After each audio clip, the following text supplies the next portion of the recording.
ډاکټر صاحب ولسمشر محمد اشرف غني وایي افغانستان کې جګړه درېدلې ده خو سوله نه ده راغلې.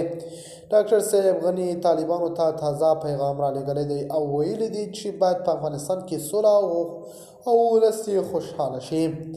د خرابات ټي وي چینل درنو لیدونکو سلام، ستړي مشئ، وخت مو بخیر، هیله لرم چې جوړ او روغ وئ. په سر کې یادونه کوم که خرابات ټي وي چینل مو نوي سبسکرایب کړی، په درنښت سره خرابات ټي وي چینل سبسکرایب کړئ. د افغانستان مخکني ولسمشر محمد اشرف غني په خپله تازه غږیز وینا کې چې د هغه په فیسبوک کې خپره شوې د افغانستان د اوسني وضعیت د حل لپاره د ملي خبرو او بحث په پیل کېدو ټینګار کړی دی. هغه په خپلو خبرو کې وویل چې هغه افغانان باید یو بل ته لاس ورکړي او یو بل ومني چې په تېرو څو لسیزو کې له یو بل سره جګړه کړې ده. نوموړي همدغه راز د طالبانو د حکومت د نوم له اخیستلو پرته وویل چې ملي مشروعیت اساس د ملي مشروعیت د زړونو د یو کلو د فکرونو د یووالي له لارې ترلاسه کېدی شي. هغه وویل له ملي مشروعیت پرته منطقي او بین المللي مشروعیت ګران دی. طالبان تیر کال د اګست په 15مه نیټه کابل ته داخل شول او بیا واک ته ورسېدل، خو تر دې دمه هیڅ یو هیواد د هغوی حکومت په رسمیت پیژندلی نه دی. ښاغلي غني وویل چې افغانستان کې باید داسې نظام راشي چې تل پاتې وي او ټینګار یې وکړ چې باید څو محدود اشخاصو ته د افغانستان واک ورنه کړل شي.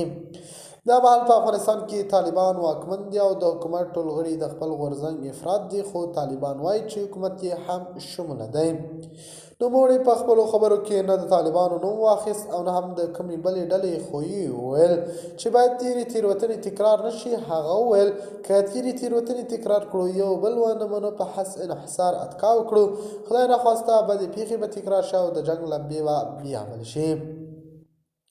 ښاغلي غني په خپلو خبرو کې دا هم ویل چې افغانستان نه باید د بشري مرستو مستعمره وي. په افغانستان کې د جمهوریت له نسکورېدو وروسته د ملګرو ملتونو د معلوماتو په اساس څه باندې 2 میلیونه افغانان بشري مرستو ته اړتیا لري او دا مهاله افغانستان په بشري مرستو پایي. ښاغلي غني ویل چې له افغانستان سره بشري مرستې باید په شفاف او منصور ډول مدیریت شي. د افغانستان د پرمختګ لپاره د بهرنیو تګلارې او طرحو په اړه هم مخالفت څرګند کړ او ویل چې باید اوسني وضعیت ته په کتو له موجودو طرحو څخه کار واخیستل شي. هغه وویل چې افغانستان پراخ اقتصادي، مالي او بشري سرچینې لري او دغه سرچینو څخه د استفادې لپاره باید یو افغان اقتصادي طرحه موجوده وي، نه د بهرنیو افکارو په نظر اساس جوړ شوی طرحه.